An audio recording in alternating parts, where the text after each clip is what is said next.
As the winter storm battering California intensifies, the first blizzard warning in parts of Los Angeles since 1989 was issued. Blizzard warnings were posted in the Sierra Nevada and Southern California mountain regions, where as much as 5 feet of snow was expected, the heaviest in all of California. It's not usual for Southern California to have this kind of weather, so it is nice because I don't have to drive somewhere to enjoy this weather. Of course, I can't go snowboarding or anything here, but I still enjoy the fresh air the snow brings, and just snow is fun.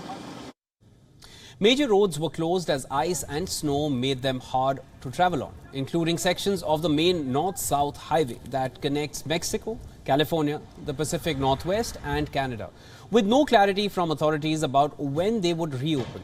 More than 120,000 California homes and businesses were without power. While for people at lower elevations, heavy rain on Friday was sparking warnings of inundations and landslides. A flood watch was in place for portions of Ventura, Los Angeles and Santa Barbara counties.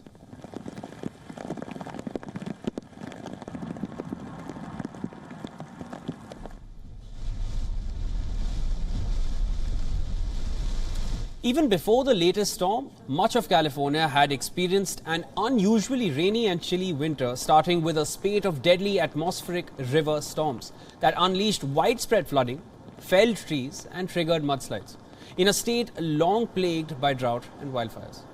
Powerful winter storms interspersed with extreme heat and dry spells which are growing more frequent and intense. These extreme weather conditions are a result of climate change.